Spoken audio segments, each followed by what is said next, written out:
Wait a minute, I already told you. I didn't cheat on my husband. I insisted, my voice trembling with a mix of frustration and disbelief. But my mother-in-law and husband were relentless, their accusations flying as if they were undeniable truths.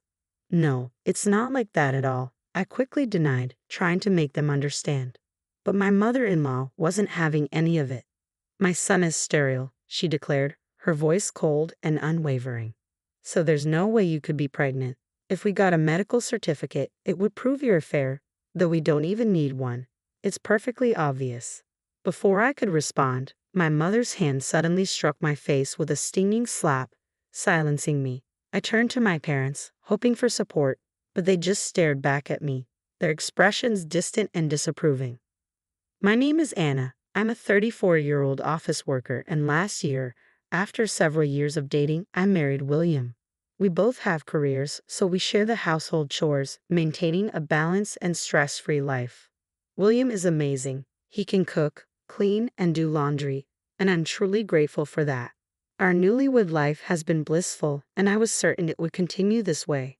From the moment we got married, I've wanted to have children. In my 20s, I was all about my career, but seeing my friends happily raising their kids made me long for one of my own. But now, as I approach my mid-30s, conceiving has proven difficult. Though our marriage has been full of happiness, there have been moments of deep discouragement.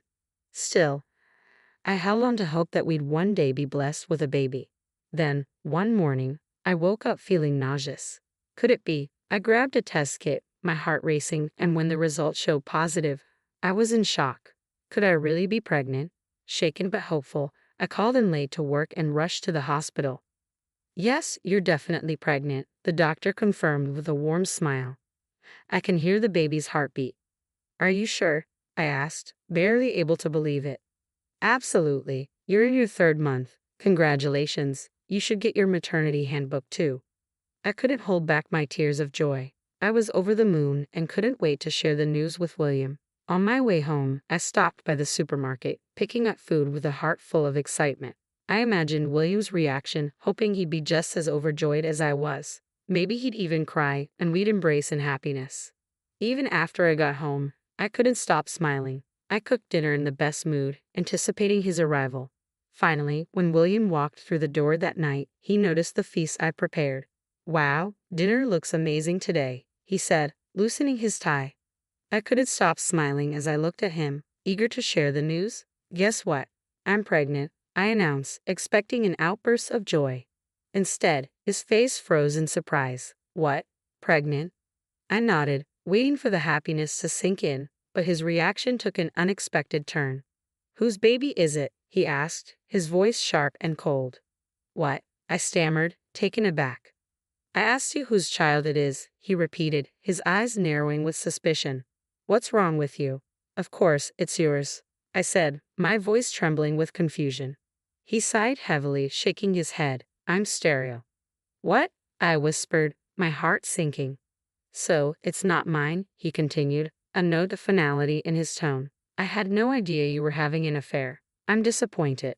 Wait a minute, I'm not having an affair. This baby is yours, I insisted, desperation creeping into my voice. But he wouldn't listen. Just give me some time. I'm going back to my parents' house, he said, turning away.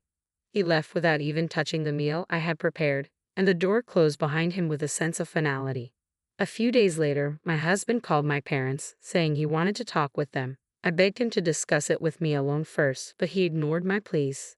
So we agreed to meet at my parents' house the coming Saturday. The anxiety gnawed at me, and I couldn't sleep, my mind racing with dread over what was to come.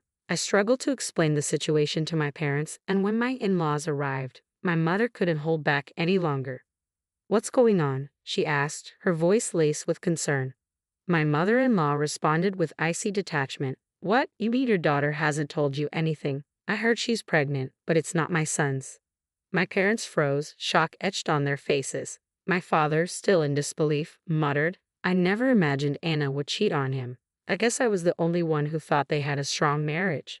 Wait a minute, I interjected, my voice shaking. I told you before, I didn't have an affair. But my mother-in-law and husband had already made up their minds, assuming I was at fault without question. No, my mother-in-law continued, her tone accusatory. My son is sterile, so there's no way she could be pregnant. A medical certificate would prove the affair. But we don't even need that. It's obvious.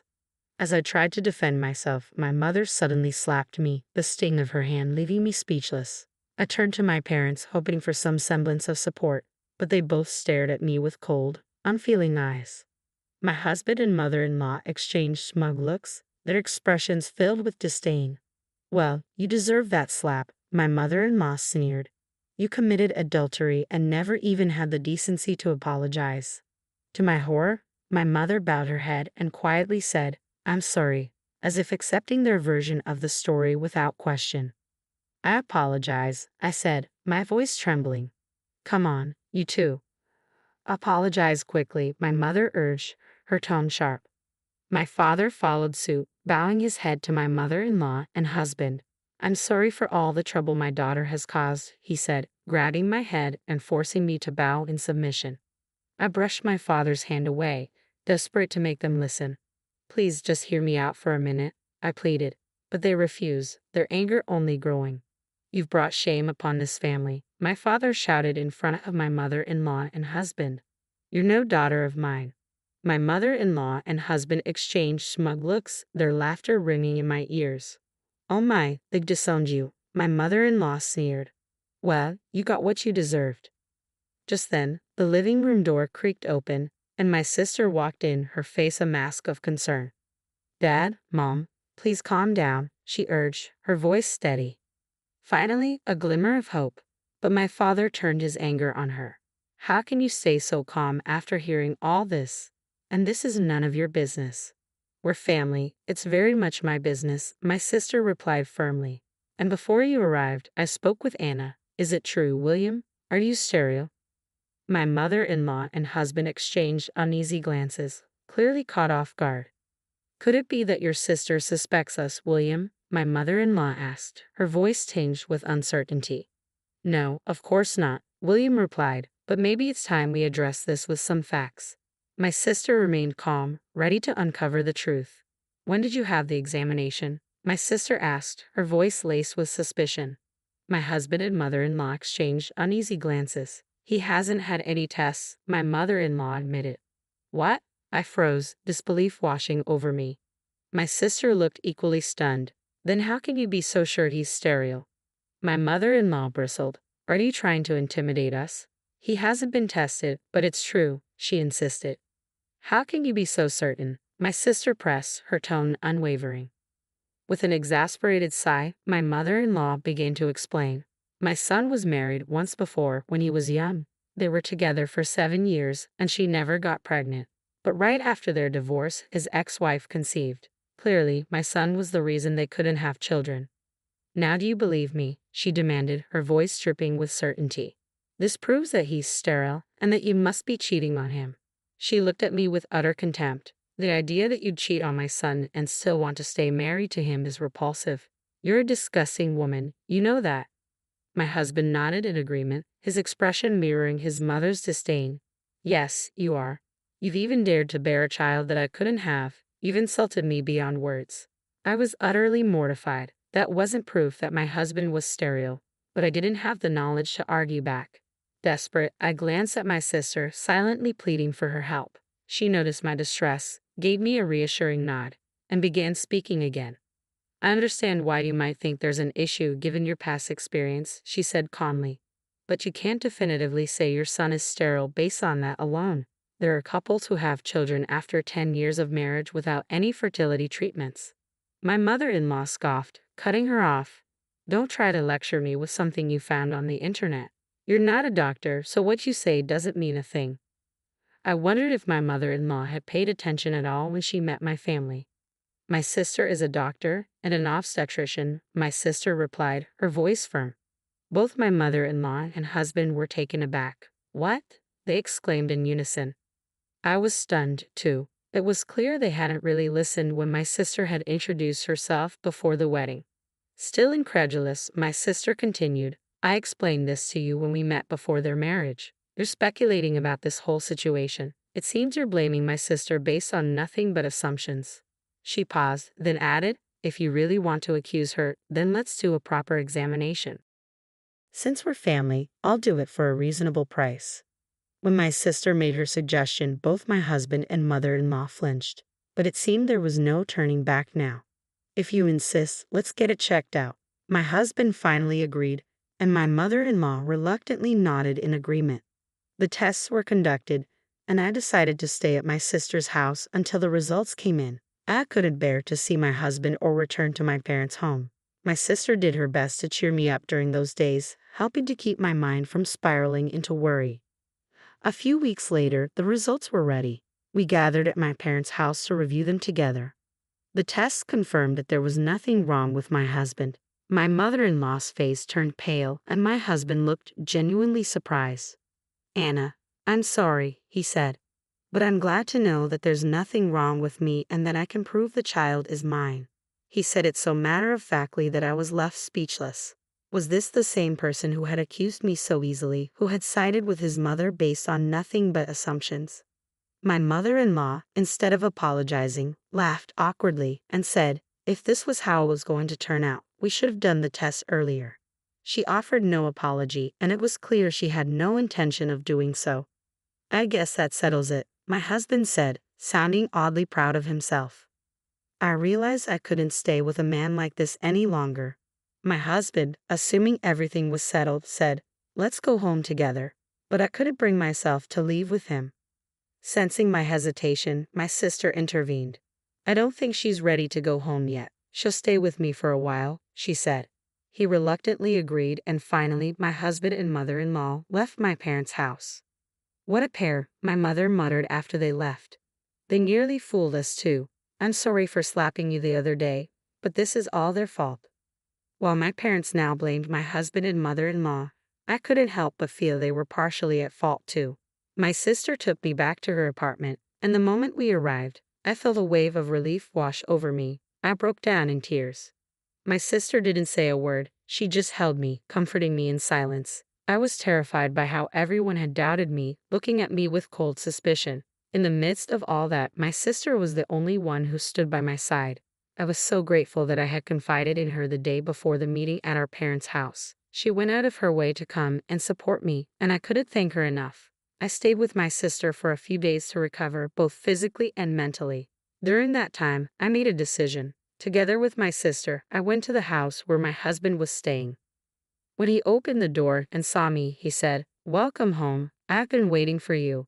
But his smile faded when he noticed my sister and another person standing beside me. Who's this?" he asked, confused. "This is my lawyer," I replied calmly. "Lawyer?" My husband's face went pale. "Why did you bring a lawyer?" "I can't live with you anymore. I'm here to ask for a divorce." He looked shocked, panic washing over his face. "Wait, what? This is so sudden. You can't just ask for a divorce out of nowhere." "It's not sudden," I said firmly. "After everything that's happened, this is the only option." The lawyer stepped in, explaining the fact that you and your mother accused Anna without any basis as grounds for divorce, and the fact that you concealed your supposed infertility from her, knowing she wanted children, is a significant issue. I don't think my husband expected this outcome at all. He nodded, but he seemed to be in shock. With him standing aside, I packed up my belongings and returned to my sister's house. After that, all communication with my husband was handled through my lawyer. I demanded compensation for the emotional pain and suffering he had caused me, as well as a fair division of property and child support. Thanks to my skilled lawyer, I was able to secure all of these. On top of that, my mother-in-law and husband had spread rumors in our neighborhood and at his workplace, claiming I was having an affair. I sued them for defamation of character. Not only did I receive additional compensation, but they were also forced to retract their statements and apologize to everyone they had misled. As a result, both my husband and mother-in-law lost all credibility and have since become socially isolated. I decided to rent an apartment just down the street from my sister's house. My parents offered for me to move back home so they could help raise their grandchild, but I politely declined. I didn't want them, who failed to protect me, to take care of my child. In fact, my sister had also experienced similar disappointment with our parents, who were more concerned about their social image than their children's well-being. She too has chosen to keep her distance from them. While I am grateful to my parents for supporting my education, I can't overlook how they failed me in this situation. I'll maintain a minimal relationship with them out of respect, but I'm deeply disappointed. For now, it's enough for me to have a sister who truly cares about me and stands by my side. I will always do my best to support her as well. My priority now is to be strong for the sake of my unborn child. The betrayal from my husband and mother-in-law was terrible, but the way my own parents turned against me without even listening was just as painful. I'm so grateful to have a wonderful sister who stood by me through it all. Being a single mother won't be easy, but with her support, I know I'll be fine. I'll cherish the bond we share and focus on living a happy